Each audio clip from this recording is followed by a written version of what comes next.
Hola, mi gente. Welcome to what I'm gonna call Maddie's Mundo mini podcast.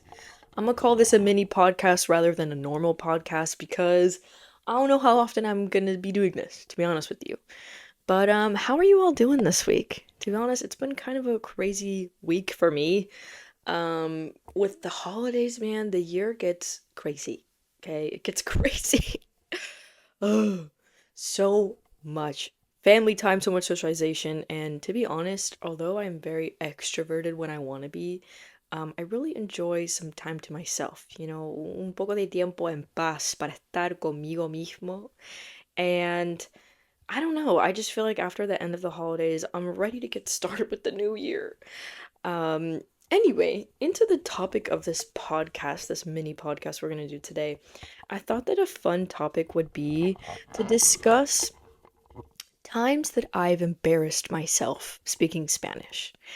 And the reason that I was inspired to make this video is because I get so many people asking me on TikTok, on Instagram, Maddie, how can I get by in Spanish without embarrassing myself? I'm too scared to talk to people in Spanish because I'm afraid that I'm gonna make a fool of myself. Here's my note number one before I even get into these stories. La vergüenza, your shame or your embarrassment of learning a language is literally just part of it. You're going to embarrass yourself in life so many times, even in your first language.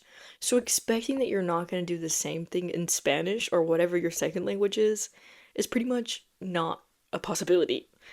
Um, I think part of the reason, for example, that kids learn languages so well is not because they're have spongier brains, as they say.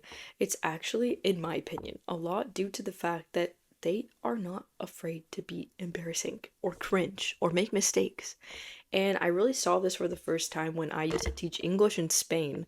My kids would throw themselves at any opportunity to speak out loud. Like my kids that were probably from age 5 to 10, they did not care about looking stupid. But as I got into the middle schoolers and the high schoolers of my school, I noticed that they would just not talk, especially if it was in front of their class.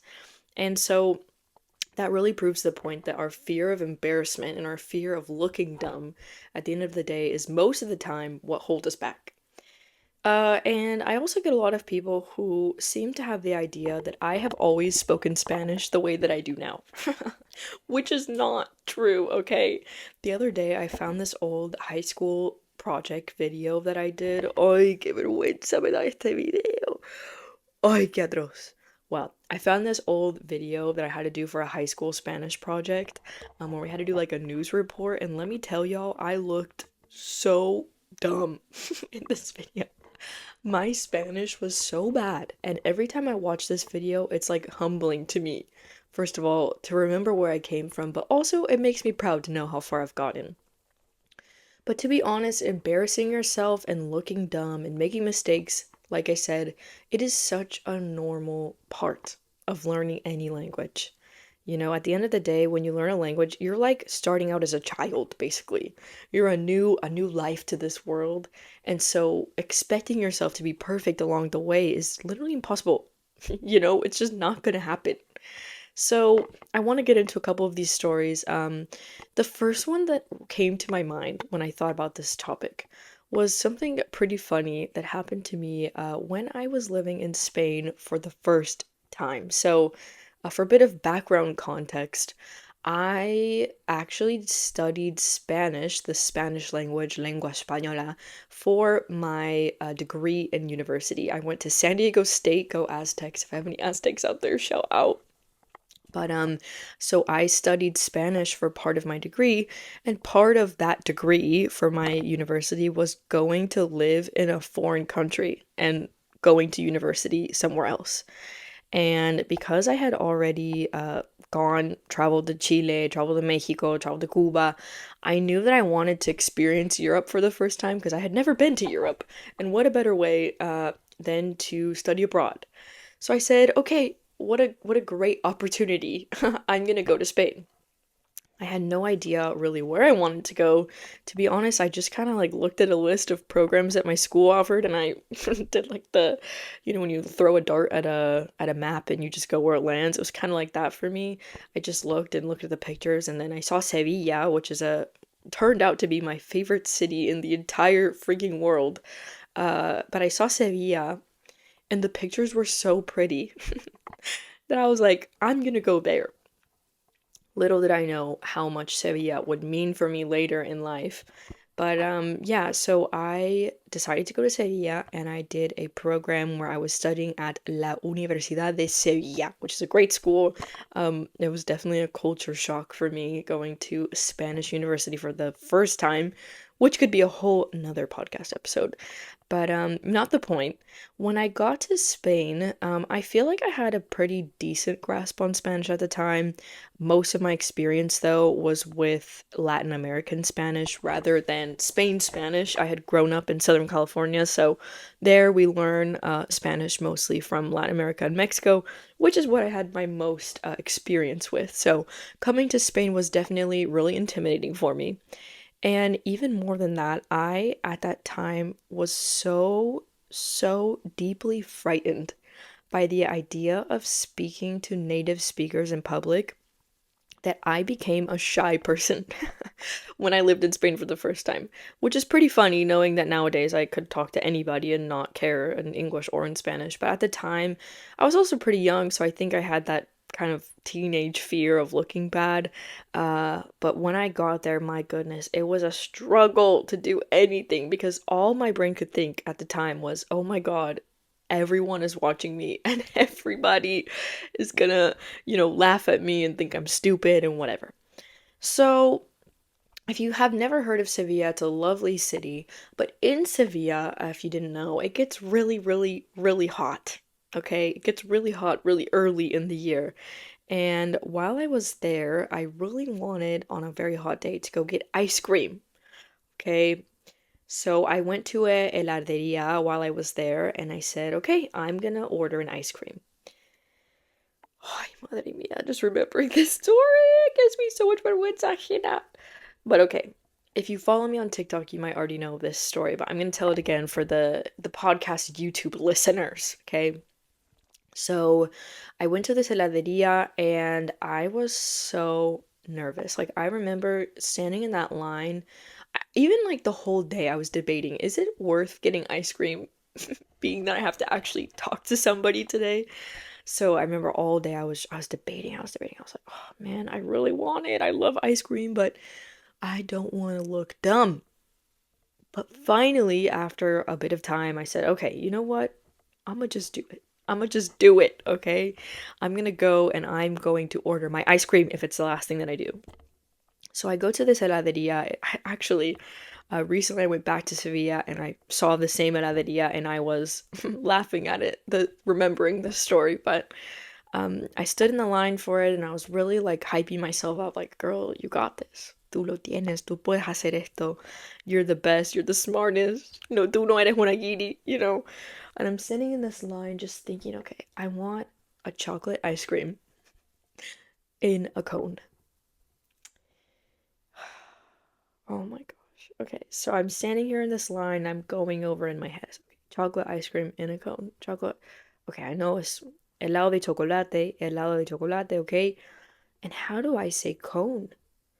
Oh shit, I don't know how to say cone. I don't know how to say ice cream cone. They don't teach us that in American school, how to say ice cream cone in Spanish, which is like, I know how to say tren eléctrico, like electric train, but I don't know how to say like ice cream cone. Come on. The American education system is failing us. So I'm in this line, I'm like, shit, how do I say cone? How do I say cone? I don't know. So I'm thinking, I'm like, what is okay, cone? It could be cono. Maybe it's not, I don't know. And at the time, I hadn't gotten like cell service yet.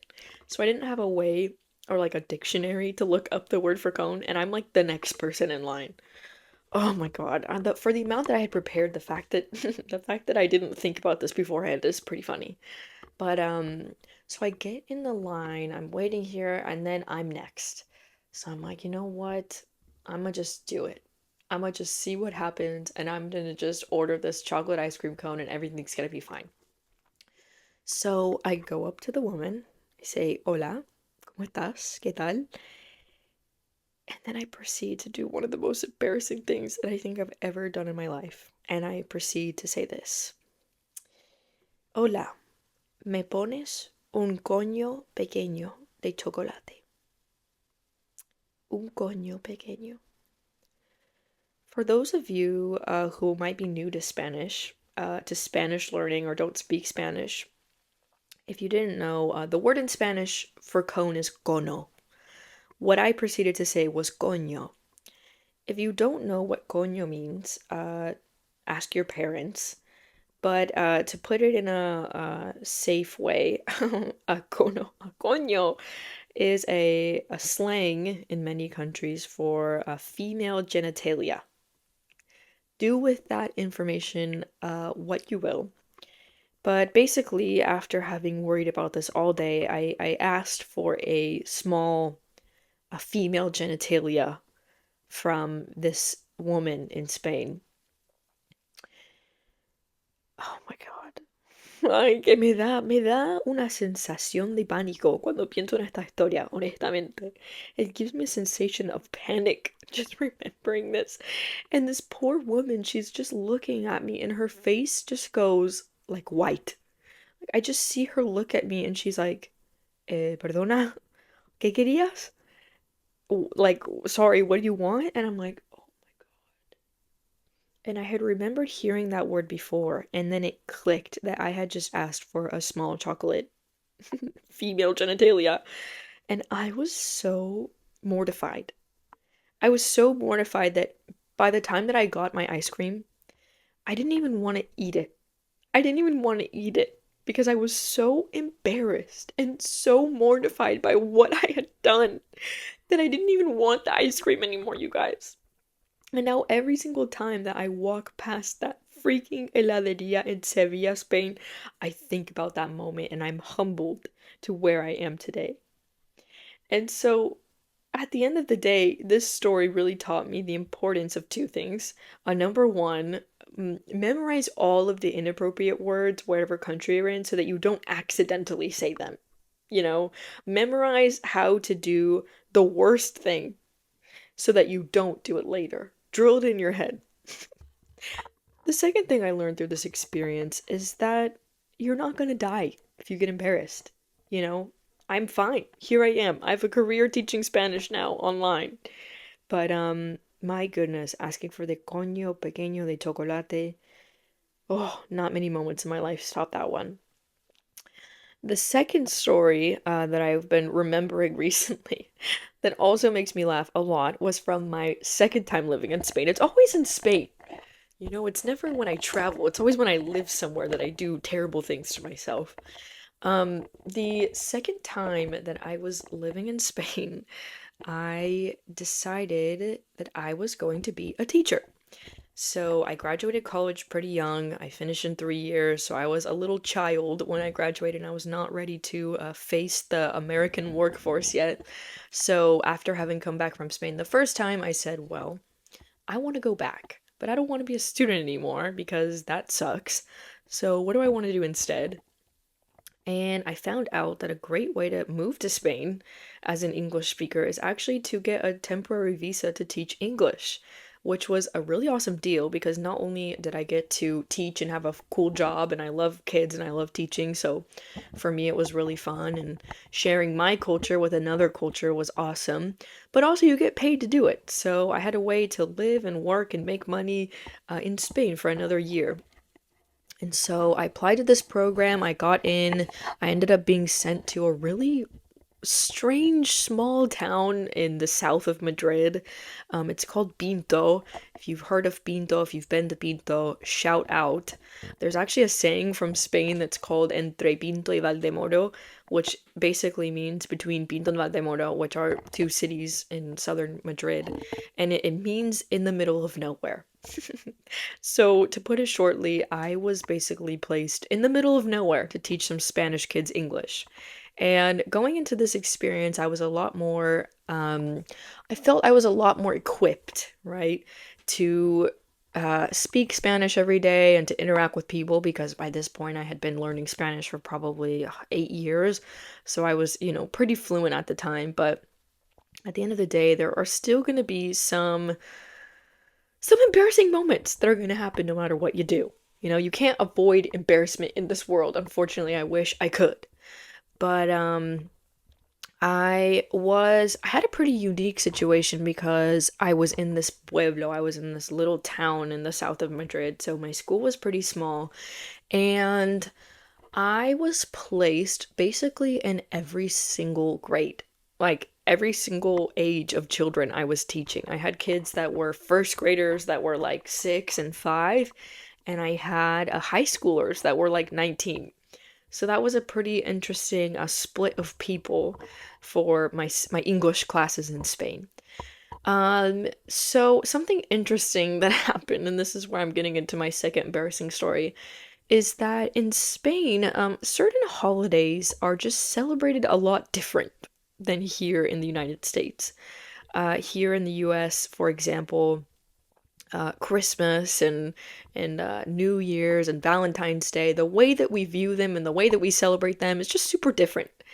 And probably the main holiday that I noticed was really different in Spain was Halloween, actually, which now that I have more friends from other countries, I'm realizing that Halloween in the United States is just completely different than it is in most other countries because we view Halloween as like carnaval, I would say. It's like the event of the year, man. When I was a kid, I remember looking forward to Halloween like for months.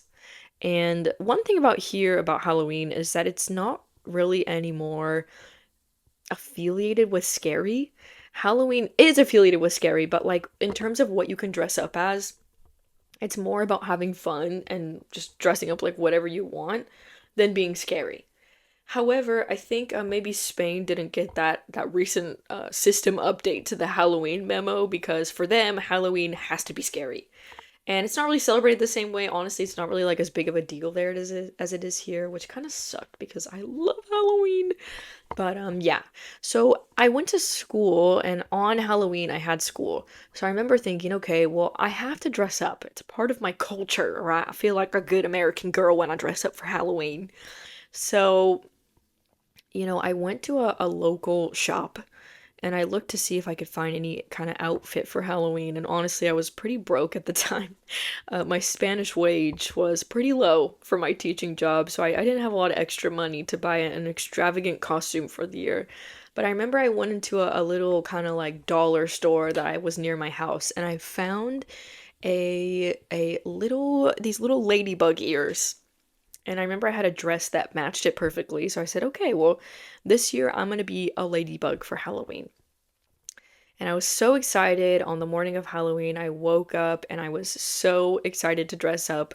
I thought all of my students were always going to be dressed up. Spoiler, they were not. But I put on my little outfit and I literally took the Madrid metro dressed like a ladybug. Nobody else was dressed for Halloween. Can you imagine? It was just me. Just my gringa ass in the Madrid cercanías. Can you imagine? I'm dressed like a ladybug. I get to school. I'm super excited. I'm expecting everyone else to be dressed up too. First of all, 80% of the school was not dressed up. Like 80% of the school was not dressed up. So here I am. I already stick out like a sore thumb. I mean, look at me. I'm the most gringa looking person you could probably imagine. So I show up to school and I'm just dressed to the nines like a ladybug. And I remember I walked into school and I thought, I need to know how to say ladybug because people are going to ask me what the heck am I dressed up like. So I go into my little Spanish dictionary, my little Google Translate, and I look up the word for ladybug. And so I get into school, and first of all, everybody else is dressed scary. Like, scary. Like, first graders are wearing, like, ghosts and, like, murderer costume and witches, and they all have fake blood on their face, and I'm a fucking ladybug, dude. I'm dressed like a literal child, and all these children are dressed like scary. Ay, Dios mío. So I go in, and I'm already like, oh shit, I didn't get the memo, y'all. Oh my god, I'm literally dressed like a ladybug and everyone here is dressed nice. Like, what's wrong with me? So first my little kids, my little students, my babies, they start coming up to me and they're like, Maddie, tu disfraz no da miedo, no, no da miedo. Por qué te disfraste así, eh? They're saying, Maddie, your costume isn't scary. First of all, why are you dressed like that? They were mad at me. Like, my little kids were pretty mad that I dressed up the way I did. But, they started to kind of yell at me, like, Maddie, why did you do that? You ruined the Halloween spirit. And here I am looking at them like, y'all don't even get it. You know, I'm a beautiful ladybug and that's what I want to be this year. But, I moved on and I had my ladybug word memorized. And then I got to my high school classes. And this is where shit kind of hit the fan. Here's where things went wrong. Because, oh, again, I'm so embarrassing. The word in Spanish for ladybug, from what I found on the internet, is mariquita. It's the word mariquita. Keep that in mind. I go to my high school class and I get to in Spain the system's a little different, but the equivalent of like a sophomore, I think it would be tercero de la ESO, it would be called in Spain, and these are like 16-year-olds. And if you've ever met like a 15 or a 16-year-old, you know that they are the most inappropriate, I think, people on the earth. Like, you can't compare. You can't compare the experience of being around 16-year-olds all day as a young woman. Let me tell y'all, I could do a whole nother episode on that too. But I get into my 16-year-old class and they're all kind of looking at me like, what is this girl wearing? She's so loser, so lame. First time in my life that I felt like old and stupid. Like, up until then, I was like, I'm a child. And then I go and teach these people, I'm like, oh my God, I'm ready to retire. Like, I'm an old man. But I walk in and they look at me and they're like, Maddie, ¿cuál es tu disfraz? Like, what are you dressed up as, girl? What are you? ¿Qué eres? I look a classroom full of 16-year-olds back right in the eyes, right in sus ojos. And you know what I said? I said, ah, qué bueno, que soy una mariquita. Soy una mariquita. And then, to my surprise, my whole class burst out in tearful laughter. In laughter. They all started to laugh and to cry and to talk about me, you know. And I'm sitting here like, it's like a ladybug. Like, does that mean something here? Like, is there like some meme that I'm not aware of with ladybugs? Oh no. I then later proceeded to look up, what does mariquita mean? Turns out, besides ladybug, mariquita or maricón or all of those words related to marica in Spanish, turns out it's a slur for gay people. Oh my God.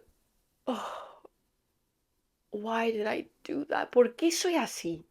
O sea, podría haberme caído al suelo. Podría haber vomitado enfrente de todos. No. You know what I do? I say that I'm a gay slur in front of a classroom full of 16-year-old students. So yeah, that one was pretty embarrassing too, you know? But you know what? I came out of it. I'm alive, I'm here, like I said, and I'm a warrior.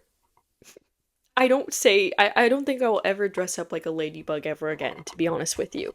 I think I'm gonna avoid that one for future years, but my goodness, and the amount of times that I've really just embarrassed myself in Spanish. I mean, I've done so many things that really just, I want to say that they haunt me to this day, but I don't think they haunt me. I think that they just stay close in my memory, you know. They stay in a place of my brain that remind me that it's okay to not be perfect.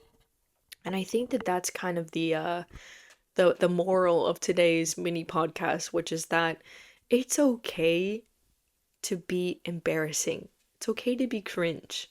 You know, in this life, a natural instinct of humans, in my opinion, is to judge people.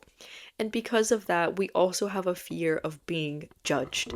You know, when I started out making TikToks, I had a real big problem with that. I didn't want anybody that I knew in real life to discover my TikToks or discover that I was making content teaching Spanish or whatever because I was embarrassed or afraid more so of being perceived by people. So, anyway, I think the moral of today's story is that it's okay to be cringe, and it's okay to be embarrassing in this world, and it's okay to not be perfect.